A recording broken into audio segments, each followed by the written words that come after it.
નમસ્તે મિત્રો, આ યુટ્યુબ ચેનલમાં આપનું સ્વાગત છે. આપ સૌ સમાચાર માધ્યમો મારફત જાણતા હશો કે કેન્દ્ર સરકાર જીએસટીના દરો એટલે કે સ્લેબમાં ફેરફાર કરવા જઈ રહી છે. આ ફેરફાર અથવા સુધારાની અસર વરિષ્ઠ નાગરિકો એટલે કે સિનિયર સિટીઝનને શું અસર કરશે તે અંગે આજે ચર્ચા કરવાની છે. તેથી આ વિડિયો ખૂબ જ ઉપયોગી થવાનો છે, માટે છેલ્લે સુધી આ વિડિયો જુઓ અને પસંદ પડે તો આપના સાથી કર્મચારીઓ, પેન્શનરો અને આપના વોટ્સએપ ગ્રુપમાં આ વિડિયો જરૂર શેર કરજો. અને આજની આપણી ચર્ચાનો મુખ્ય ઉદ્દેશ્ય એ જ છે કે જીએસટી દરોમાં જે ફેરફારો સૂચવાઈ રહ્યા છે તેની વરિષ્ઠ નાગરિકોના જીવન પર, ખાસ કરીને એમના આરોગ્ય સંભાળના ખર્ચ અને એકંદર આર્થિક સુખાકારી પર કેવી અને કેટલી અસર પડી શકે છે. બરાબર. આપણે ઉપલબ્ધ માહિતીના આધારે આ સંભવિત અસરોનું ઊંડાણપૂર્વક વિશ્લેષણ કરીશું. બરાબર. તો ચાલો આ મુદ્દાના મૂળમાં ઉતરીએ. શરૂઆત કરીએ જીએસટી અને વરિષ્ઠ નાગરિકોના સંબંધની પૃષ્ઠભૂમિથી. આપણે જાણીએ છીએ કે ભારતમાં જીએસટી એક રાષ્ટ્ર એક કરના સિદ્ધાંત સાથે લાવવામાં આવ્યો હતો. પણ એનો વ્યવહારુ ફાયદો શું થયો આમ જનતા માટે? હા, એનો સૌથી મોટો વ્યવહારુ ફાયદો એ હતો કે તેણે કરવેરાની જે જટિલ પ્રણાલી હતી ને એને સરળ બનાવી અને પેલી કેસ્કેડિંગ અસર, મતલબ કર પર કર લાગવાની જે વાત હતી એ દૂર કરી. અચ્છા. સરળ શબ્દોમાં કહીએ તો પહેલાં કેવું હતું કે ઉત્પાદન કે સેવાના દરેક તબક્કે ટેક્સ લાગતો હતો અને ઘણીવાર એ ટેક્સની રકમ પર પણ પાછો ટેક્સ લાગી જતો. હા, એ બહુ ગૂંચવાડાભર્યું હતું. બરાબર. એનાથી અંતિમ વસ્તુ ગ્રાહક માટે મોંઘી બનતી હતી. જીએસટી આ બધા અલગ અલગ અને વારંવાર લાગતા ટેક્સને હટાવીને એક સંકલિત સિસ્ટમ ઊભી કરી. આનાથી માત્ર વ્યાપાર ધંધા માટે સરળતા નથી વધી, પણ આખું ભારતીય બજાર એક થયું છે, જે આર્થિક વિકાસ માટે ખૂબ મહત્વનું છે. અને આ સરળતા અને એકીકરણની અસર સરકારી તિજોરી પર પણ દેખાય છે, નહીં? જીએસટી કલેક્શનના આંકડા તો સતત વધી રહ્યા છે એવું સાંભળ્યું છે. ચોક્કસપણે. તાજેતરના આંકડા એ જ બતાવે છે.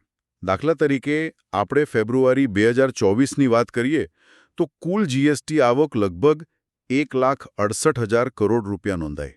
ઓહો. જે ગયા વર્ષના એ જ સમયગાળા કરતાં લગભગ 12.5% વધુ છે.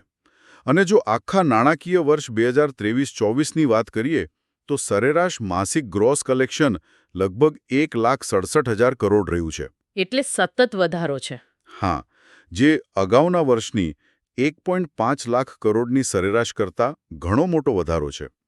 અને આ જે વધતી આવક છે એ સરકારને પછી સામાજિક કલ્યાણ અને વિકાસની યોજનાઓ માટે વધુ ભંડોળ પૂરું પાડવાની ક્ષમતા આપે છે. આ સરકારી આવક અને કલ્યાણની વાત આવી ત્યારે વરિષ્ઠ નાગરિકોની સ્થિતિ પર ધ્યાન આપવું બહુ જરૂરી બને છે. કારણ કે નિવૃત્તિ પછી મોટાભાગના વડીલો માટે આવકનો સ્ત્રોત એમ કે મર્યાદિત થઈ જાય છે.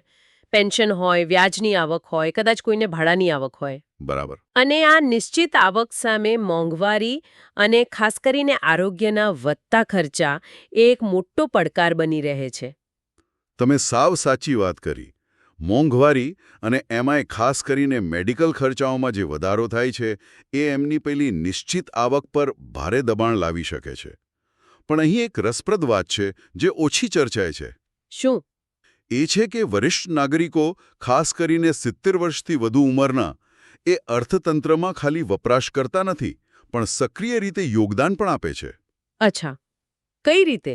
જુઓ, એમના દ્વારા ફિક્સ્ડ ડિપોઝિટ પર જે વ્યાજ મળે, શેરમાંથી ડિવિડન્ડ મળે કે મકાન ભાડાની આવક હોય, એના પર જે આવકવેરો ચૂકવાય છે ને એ વધી રહ્યો છે. આ બતાવે છે કે તેઓ હજુ પણ આર્થિક રીતે સક્રિય છે અને અર્થતંત્રમાં યોગદાન આપી રહ્યા છે.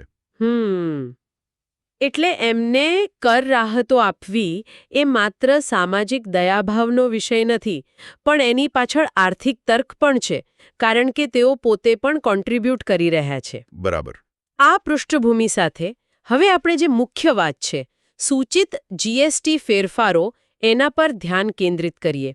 અને એમાંય ખાસ કરીને આરોગ્ય સંભાળ ક્ષેત્રે શું થઈ રહ્યું છે. સૌથી વધુ ચર્ચા હેલ્થ ઇન્સ્યોરન્સ પરની સંભવિત રાહતની છે. હા, આ સૌથી મહત્વનો પ્રસ્તાવ છે અત્યારે.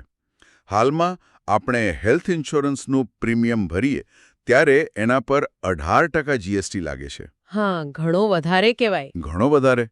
હવે જે પ્રસ્તાવ વિચારણા હેઠળ છે તે મુજબ 60 વર્ષથી વધુ ઉંમરના વરિષ્ઠ નાગરિકો માટે હેલ્થ ઇન્સ્યોરન્સ પ્રીમિયમ પર સંપૂર્ણપણે જીએસટી માફી આપવાની વાત છે. સંપૂર્ણ માફી? હા, સંપૂર્ણ માફી. અને મહત્વની વાત એ છે કે આમાં વીમાની રકમ એટલે કે સમ ઇન્શ્યોર્ડ એની કોઈ ઉપરની લિમિટ રાખવાનો પ્રસ્તાવ નથી. ઓહ, એટલે ગમે તેટલી મોટી પોલિસી હોય? હા, ગમે તેટલી મોટી પોલિસી હોય, જો પોલિસી ધારક વરિષ્ઠ નાગરિક હોય તો પ્રીમિયમ પર જીએસટી નહીં લાગે આવો પ્રસ્તાવ છે. આ તો ખરેખર સિનિયર સિટીઝન્સ માટે બહુ મોટી રાહત કહેવાય. પણ 60 વર્ષથી ઓછી ઉંમરના લોકો માટે પણ કંઈ વિચારણા છે કે પછી એમને 18% ભરવાનો જ? ના, એમના માટે પણ વિચારણા છે. પ્રસ્તાવ એવો છે કે 60 વર્ષથી ઓછી ઉંમરના લોકો માટે જો હેલ્થ ઇન્સ્યોરન્સનું કવરેજ 5 લાખ રૂપિયા સુધીનું હોય તો કાં તો જીએસટી સંપૂર્ણ માફ કરવામાં આવે. અચ્છા. અથવા તો દર ઘટાડીને હાલના 18%થી સીધો 5% કરી દેવામાં આવે. 5%? એ પણ બહુ મોટી રાહત કહેવાય. બહુ મોટી રાહત. આનાથી જે નાણાકીય બચત થાય ને એ નોંધપાત્ર હોઈ શકે. એક ઉદાહરણ લઈએ.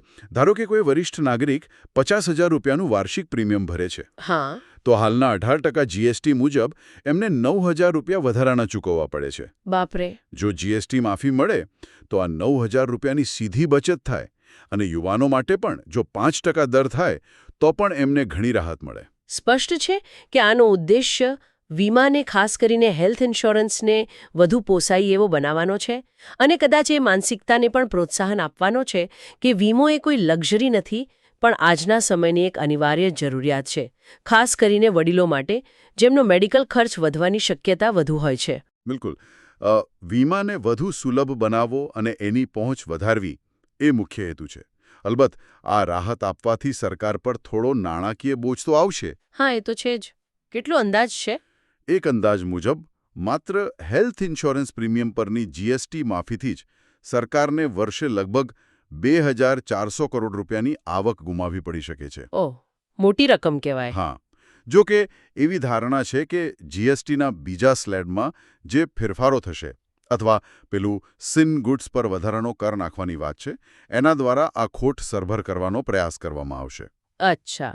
હેલ્થ ઇન્સ્યોરન્સ સિવાય ટર્મ લાઈફ ઇન્સ્યોરન્સ માટે પણ કોઈ રાહતનો પ્રસ્તાવ છે? હા, ટર્મ લાઈફ ઇન્સ્યોરન્સ માટે પણ એક મહત્વનો પ્રસ્તાવ છે અને અહીંયા રાહત એ તમામ પોલિસી ધારકો માટે સૂચવવામાં આવી છે, ઉંમર ધ્યાનમાં લીધા વગર. બધા માટે? બધા માટે.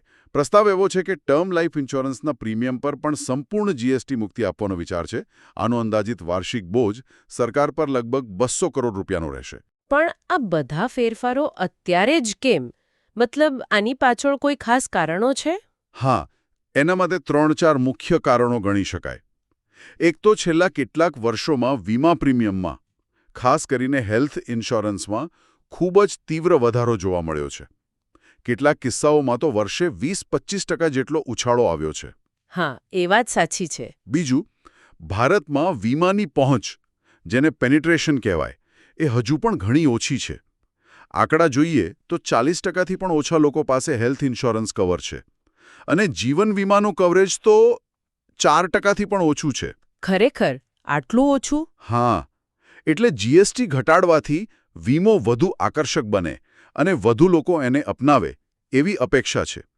અને ત્રીજું, વીમા ક્ષેત્રની જે રેગ્યુલેટરી બોડી છે, IRDAI, એ પણ લાંબા સમયથી વીમાને જાહેર હિતની વસ્તુ એટલે કે પબ્લિક ગુડ તરીકે ગણવા અને એને વધુ સસ્તું બનાવવા માટે હિમાયત કરી રહી છે. આરોગ્ય ક્ષેત્રમાં વીમા ઉપરાંત દવાઓ અંગે પણ કોઈ મહત્વનો પ્રસ્તાવ છે? ગંભીર બીમારીઓની દવાઓ માટે ખાસ? હા, એક મહત્વની ભલામણ. કેન્સર જેવી ગંભીર બીમારીઓની સારવારમાં વપરાતી કેટલીક ચોક્કસ જીવનરક્ષક દવાઓ. આપણે અહીં દવાઓના નામ નથી લઈ રહ્યા, પણ એના પરનો જીએસટી દર ઘટાડવા અંગે છે. કેટલો ઘટાડવાની વાત છે? ભલામણ એવી છે કે આ દવાઓ પરનો દર હાલના 12%થી ઘટાડીને 5% કરવો જોઈએ. ઓહ, એનાથી ઘણો ફરક પડી શકે. ઘણો ફરક પડે. જો આ સ્વીકારાય તો કેન્સર જેવી ગંભીર બીમારીઓની સારવારનો ખર્ચ ઘટશે અને એ વધુ દર્દીઓ માટે પહોંચમાં આવશે. આ ખરેખર બહુ મહત્વના પ્રસ્તાવો છે, ખાસ કરીને આરોગ્યના વધતા જતા ખર્ચને જોતા. મિત્રો, જો આપને આ માહિતી ઉપયોગી લાગી રહી હોય અને આવા વિશ્લેષણો નિયમિત મેળવવા માંગતા હો તો આપે હજુ સુધી આ ચેનલને સબસ્ક્રાઇબ ન કરી હોય તો સબસ્ક્રાઇબ કરવા વિનંતી છે, જેથી આપને નવા વિડીયોની અપડેટ્સ મળતી રહે. બરાબર. હવે આપણે આરોગ્ય સિવાયના એટલે કે રોજિંદા જીવનના ખર્ચાઓ પર આ જીએસટી ફેરફારોની શું અસર થઈ શકે એના વિશે વાત કરીએ. હા, કારણ કે જીએસટી તો બધી જ વસ્તુઓ પર લાગે છે. કેટલાક અહેવાલો એવું કહે છે કે સામાન્ય વપરાશની કેટલીક વસ્તુઓ સસ્તી થઈ શકે છે, જેમ કે હા, જેમ કે પેલી 20 લીટર પાણીની બોટલ આવે છે, સાયકલ છે, વિદ્યાર્થીઓ માટે પ્રેક્ટિસ નોટબુક જેવી વસ્તુઓ. આ બધી વસ્તુઓ પર જીએસટી દર ઘટાડીને 5% કરવાની વિચારણા ચાલી રહી છે. અચ્છા, આનાથી સામાન્ય પરિવારોને થોડી રાહત મળે. હા, થોડી રાહત મળે. અને એક રસપ્રદ પ્રસ્તાવ ફૂડ ડિલિવરી સેવાઓ અંગેનો છે. ઓહ, એમાં શું છે? જે ઓનલાઈન પ્લેટફોર્મ પરથી આપણે ફૂડ ઓર્ડર કરીએ છીએ ને, હા, એના પર અત્યારે 18% જીએસટી લાગે છે. હા છો તો. એ દર ઘટાડીને 5% કરવાનો પ્રસ્તાવ છે. અરે વાહ! આનો ફાયદો તો ઘણાને થાય, પણ ખાસ કરીને એવા વરિષ્ઠ નાગરિકોને થઈ શકે જેઓ શારીરિક મર્યાદાઓને કારણે વારંવાર બહાર નથી જઈ શકતા અથવા એકલા રહેતા હોય અને ભોજન માટે આવી સેવાઓ પર આધાર રાખતા હોય. બરાબર. એમના માટે આ બહુ ઉપયોગી થઈ શકે. જો કે વાહનોના જીએસટી દલ અંગે થોડી ગૂંચવણ અને એમ કે વિરોધાભાસી માહિતી આવી રહી છે નહીં? એક તરફ એવું સાંભળવા મળે છે કે નાની પેટ્રોલ અને ડીઝલ કાર પરનો જીએસટી દર 12%થી વધારીને 18% કરવામાં આવી શકે છે. હા, એવો એક રિપોર્ટ હતો.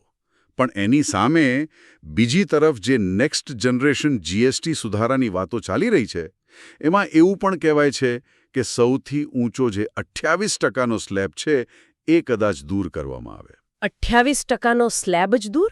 હા, અને એના બદલે નાના વાહનો પરનો દર ઘટાડીને 18% કરવામાં આવે. અને ભવિષ્યમાં મુખ્યત્વે ફક્ત 2 જ સ્લેબ રાખવામાં આવે, 5% અને 18%.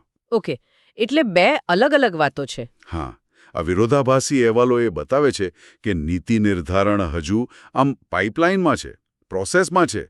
અંતિમ સ્વરૂપ શું હશે એ કહેવું મુશ્કેલ છે. આના પર સ્પષ્ટતા માટે રાહ જોવી પડશે. આ અનિશ્ચિતતા થોડી ચિંતાજનક છે, ખાસ કરીને જેઓ વાહન ખરીદવાનું વિચારતા હોય એમના માટે. ખેર, ચલો હવે આ સૂચિત ફેરફારો, ખાસ કરીને આરોગ્ય સંબંધિત ફેરફારોનું વધુ ઊંડાણપૂર્વક વિશ્લેષણ કરીએ. શું આ ફેરફારો સરકારની બીજી યોજનાઓ સાથે બંધ બેસે છે?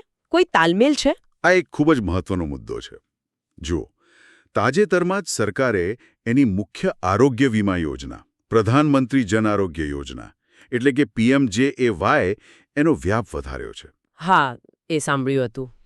હવે 70 વર્ષથી વધુ ઉંમરના તમામ વરિષ્ઠ નાગરિકો, એમની આર્થિક સ્થિતિ ગમે તે હોય, એને ધ્યાનમાં લીધા વિના આ યોજના હેઠળ વર્ષે 5 લાખ રૂપિયા સુધીના મફત આરોગ્ય કવર માટે પાત્ર બનશે. ઓકે, એટલે આ એક રીતે સરકાર તરફથી મળતી બેઝિક હેલ્થ સિક્યોરિટી જેવું થયું. બરાબર.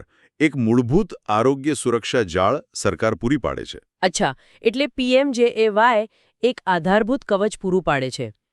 તો પછી પેલી હેલ્થ ઇન્સ્યોરન્સ પર જીએસટી મુક્તિ આમાં કઈ રીતે વેલ્યુ એડ કરે છે? શું એ બંને વચ્ચે કોઈ કનેક્શન છે? બિલકુલ. આ બંને એકબીજાના પૂરક બને છે. જુઓ, PMJA એ સરકારી યોજના છે જે મૂળભૂત અને ઘણીવાર ગંભીર બીમારીઓ માટે કવરેજ આપે છે. પણ એની પોતાની મર્યાદાઓ હોઈ શકે, જેમ કે હોસ્પિટલ નેટવર્ક કે કવરેજની રકમ. જ્યારે હેલ્થ ઇન્સ્યોરન્સ પ્રીમિયમ પર જીએસટી મુક્તિ એ ખાનગી વીમાને સસ્તો બનાવે છે. હવે ઘણા લોકો એવા હોય છે જેઓ સરકારી યોજનાના કવરેજ ઉપરાંત વધુ વ્યાપક કવરેજ ઈચ્છતા હોય, વધુ સારી હોસ્પિટલ નેટવર્ક જોતી હોય કે પછી વધારાની સુવિધાઓ ઈચ્છતા હોય. બરાબર. ટોપઅપ જેવું કહે. હા, એવું સમજો. તો જીએસટી મુક્તિ એમને ખાનગી વીમો લેવા માટે પ્રોત્સાહિત કરશે. આમ, જાહેર યોજના PMJA અને ખાનગી વીમા માટે પ્રોત્સાહન જીએસટી મુક્તિ, આ બંને મળીને વરિષ્ઠ નાગરિકો માટે એક વ્યાપક અને બહુસ્તરીય આરોગ્ય સંભાળ ઇકોસિસ્ટમ બનાવે છે. આ જાહેર ખાનગી ભાગીદારીનો દૃષ્ટિકોણ રસપ્રદ છે. પણ શું આરોગ્ય સંભાળમાં હજી પણ એવા કોઈ ખર્ચાઓ છે જ્યાં જીએસટી લાગે છે, જેને આપણે કદાચ છુપા જીએસટી ખર્ચ કહી શકીએ, જે સીધા દેખાતા ન હોય? હા, એવા કેટલાક પાસાઓ છે જ્યાં જીએસટી લાગુ પડે છે, ભલે મોટાભાગની મુખ્ય આરોગ્ય સેવાઓ જેમ કે ડોક્ટરની કન્સલ્ટેશન ફી, લેબોરેટરી ટેસ્ટ એ જીએસટી મુક્ત હોય. જેમ કે એક મુખ્ય ઉદાહરણ છે હોસ્પિટલના રૂમનું ભાડું. જો હોસ્પિટલના રૂમનો ચાર્જ આઈસીયુ સિવાય પ્રતિ દિવસ 5,000 રૂપિયાથી વધુ હોય તો તે વધારાની રકમ પર 5% જીએસટી લાગે છે. ઓહ, આ ઘણા લોકોને ખબર નહીં હોય. હા, બીજું, જો કોઈ દર્દી હોસ્પિટલમાં દાખલ ન હોય, મતલબ કે આઉટપેશન્ટ હોય, અને હોસ્પિટલની પોતાની ફાર્મસીમાંથી દવાઓ ખરીદે તો તેના પર પણ જીએસટી લાગી શકે છે. અચ્છા. આનો અર્થ એ થયો કે જો કોઈને લાંબા સમય સુધી હોસ્પિટલમાં રહેવું પડે, ખાસ કરીને મોંઘા રૂમમાં, તો આ 5% જીએસટી પણ એક નોંધપાત્ર રકમ બની શકે છે. બરાબર. અને હાલના જે પ્રસ્તાવો છે એ આ મુદ્દાને સીધો સ્પર્શતા નથી, ખરું ને? ના, હાલના જે સુધારા પ્રસ્તાવિત છે તે મુખ્યત્વે વીમા પ્રીમિયમ અને કેટલીક દવાઓ પર કેન્દ્રિત છે. હોસ્પિટલ રૂમ ચાર્જ કે આઉટપેશન્ટ દવાઓ પરના જીએસટી જેવા મુદ્દાઓ આ પ્રસ્તાવોના દાયરામાં અત્યારે તો નથી આવતા. આ એવા ક્ષેત્રો છે જેના પર કદાચ ભવિષ્યમાં ધ્યાન આપવાની જરૂરિયાત ઊભી થઈ શકે. હવે જીએસટી સુધારાઓની વાતને આવકવેરાના લાભો સાથે જોડીને જોઈએ, કારણ કે વરિષ્ઠ નાગરિકોને આવકવેરામાં પણ કેટલીક વિશેષ છૂટછાટો મળે છે. આ બંને કેવી રીતે એકબીજાને પૂરક બને છે? હા, આ બંને પાસાઓ મળીને વરિષ્ઠ નાગરિકોની નાણાકીય સુરક્ષાને વધુ મજબૂત બનાવે છે. જુઓ, આવકવેરાના નિયમો હેઠળ 60થી 79 વર્ષના વરિષ્ઠ નાગરિકો માટે મૂળભૂત કરમુક્તિ મર્યાદા 3 લાખ રૂપિયા છે. હા, જ્યારે સામાન્ય નાગરિક માટે જૂની વ્યવસ્થામાં 2.5 લાખ હતી, નવીમાં ફેરફાર છે, પણ જૂનીમાં આ લાભ હતો, અને 80 વર્ષથી વધુ ઉંમરના સુપર સિનિયર સિટીઝન માટે આ મર્યાદા 5 લાખ રૂપિયા છે. બરાબર. આ ઉપરાંત આવકવેરા કાયદાની કલમ 80D હેઠળ વરિષ્ઠ નાગરિકો પોતાના અને પોતાના પરિવાર માટે ભરેલા હેલ્થ ઇન્સ્યોરન્સ પ્રીમિયમ પર વર્ષે 50,000 રૂપિયા સુધીની કપાતનો દાવો કરી શકે છે. એટલે કે એક તરફ આવકવેરાના નિયમો એમની ટેક્સેબલ આવક ઘટાડવામાં મદદ કરે છે, અને બીજી તરફ આ સૂચિત જીએસટી સુધારા એમના ખર્ચાઓ, ખાસ કરીને આરોગ્ય સંબંધિત ખર્ચાઓ ઘટાડવામાં મદદ કરશે. બરાબર. બંને મળીને એમની પાસે વધુ વાપરી શકાય તેવી આવક એટલે કે ડિસ્પોઝેબલ ઇન્કમ બચાવશે. એકદમ સાચું. આવક પર બચત એટલે કે આવકવેરા લાભ અને ખર્ચ પર બચત એટલે કે જીએસટી રાહત. આ બંનેનું સંયોજન વરિષ્ઠ નાગરિકોને ખરીદ શક્તિ જાળવી રાખવામાં અને એમની નાણાકીય સ્થિરતા વધારવામાં ચોક્કસપણે મદદરૂપ થાય છે. જ ઊંડાણપૂર્વકની ચર્ચાઓ અને માહિતી મેળવતા રહેવા માંગતા હો તો કૃપા કરીને આ ચેનલને સબસ્ક્રાઇબ કરવાનું ભૂલશો નહીં. હા, હવે આપણે આ ફેરફારોના સંદર્ભમાં કેટલાક વ્યાપક આર્થિક અને સામાજિક પરિબળો પર નજર કરીએ. શું આ સુધારાઓ સાથે કોઈ સંભવિત નકારાત્મક પાસાઓ કે જોખમો પર જોડાયેલા છે? કારણ કે દરેક સિક્કાની 2 બાજુ હોય છે. બરાબર. એક ચિંતા જે વ્યક્ત થઈ રહી છે તે મોંઘવારીની છે. એવી પણ ચર્ચા છે કે જીએસટી માળખાને વધુ સરળ બનાવવા માટે સૌથી નીચો જે 5%નો સ્લેબ છે એ કદાચ ભવિષ્યમાં વધારીને 7% કે 8% કરવામાં આવી શકે છે.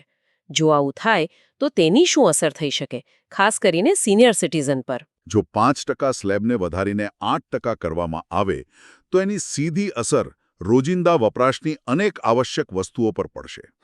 ખાંડ, મસાલા, કોફી, ચા જેવી વસ્તુઓ જે હાલ 5%ના દાયરામાં આવે છે તે મોંઘી થઈ શકે છે. અને ચિંતાની વાત એ છે કે કેટલીક જીવનરક્ષક દવાઓ પણ આ 5%ના સ્લેબમાં આવે છે. જો આ દર વધે તો નિશ્ચિત આવક પર ગુજરાન ચલાવતા વડીલો પર એનો બોજ ચોક્કસપણે વધી શકે છે. પેલી આરોગ્ય વીમા અને કેન્સરની દવાઓ પર મળેલી રાહતનો જે ફાયદો છે એ આ સામાન્ય મોંઘવારીને કારણે અમુક અંશે ઓછો થઈ જવાની શક્યતા રહેલી છે. આ તો સરકાર માટે કઠિન સંતુલનનો ખેલ છે. એક તરફ રાહતો આપવી અને બીજી તરફ મહેસૂલ પણ જાળવી રાખવું. કંઈક આપવું હોય તો ક્યાંકથી લેવું પણ પડે. ચોક્કસ. અને આ સંતુલન સાધવાનો એક પ્રયાસ કદાચ પેલું સિન ગુડ્સ પર ઊંચો કર લાદવાના પ્રસ્તાવમાં દેખાઈ રહ્યો છે. સિન ગુડ્સ એટલે? એટલે તમાકુ અને તમાકુ ઉત્પાદનો, લક્ઝરી કાર, એરેટેડ ડ્રિંક્સ, ઠંડા પીણા, ઓનલાઈન ગેમિંગ જેવી વસ્તુઓ. એના પર હાલમાં સૌથી ઊંચો 28% જીએસટી દર લાગે છે અને એના પર વધારાનો સેસ પણ લાગે છે. હા.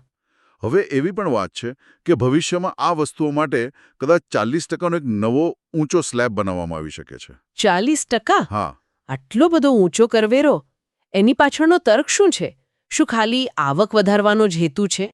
ના, એના 2 મુખ્ય હેતુઓ જણાય છે. પહેલો, આવી વસ્તુઓ જે સ્વાસ્થ્ય માટે કે સમાજ માટે એમ કે હાનિકારક ગણાય છે એના વપરાશને નિરુત્સાહિત કરવો. ઊંચા ભાવને કારણે લોકો તેનો ઓછો ઉપયોગ કરે એવી અપેક્ષા છે. બરાબર, ડિસ્કરેજમેન્ટ.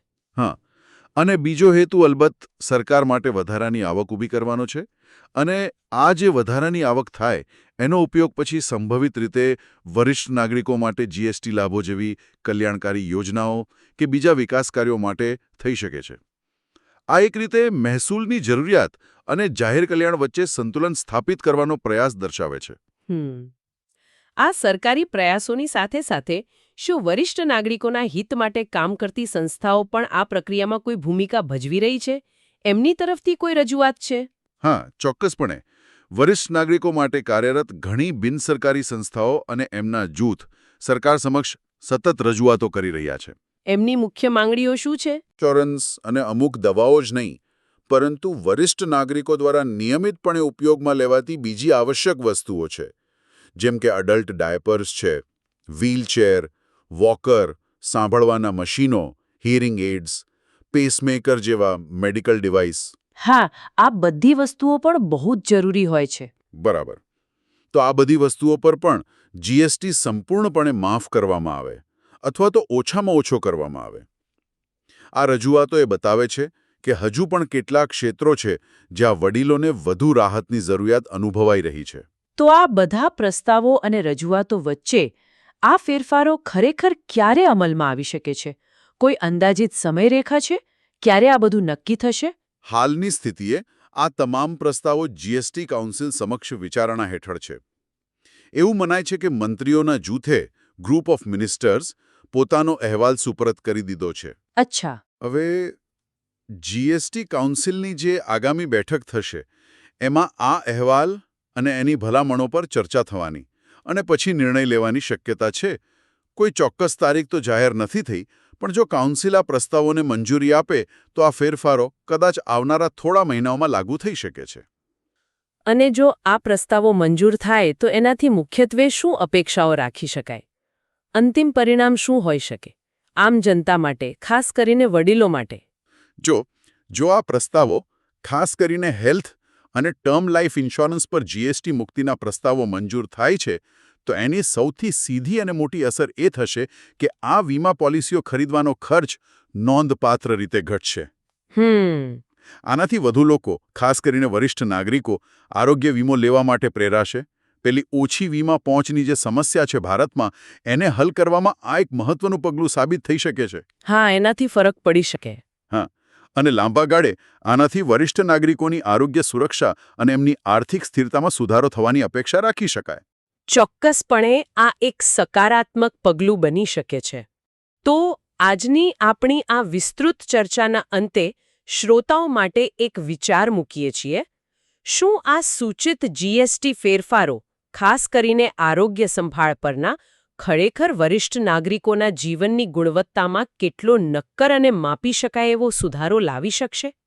અને શું આપણે ભવિષ્યમાં આરોગ્ય સેવાના અન્ય ક્ષેત્રોમાં પણ, જેમ કે રહેઠાણ, પરિવહન કે રોજિંદા જરૂરિયાતોમાં વરિષ્ઠ નાગરિકો માટે આવી જ વિશેષ રાહતો અને સુવિધાઓની અપેક્ષા રાખી શકીએ? આ પ્રશ્ન પર વિચાર કરવો રસપ્રદ રહેશે. આશા છે કે આ વિડીયોમાં કરેલી ચર્ચા આપને ઉપયોગી થઈ હશે. આજના ટોપિક વિશેના આપના મંતવ્યો કોમેન્ટમાં જરૂર જણાવજો. આવા જ કોઈ ઉપયોગી અને માહિતીસભર વિષય અંગે વાત કરવા મળીએ હવે પછીના વિડીયોમાં. આવજો. આવજો.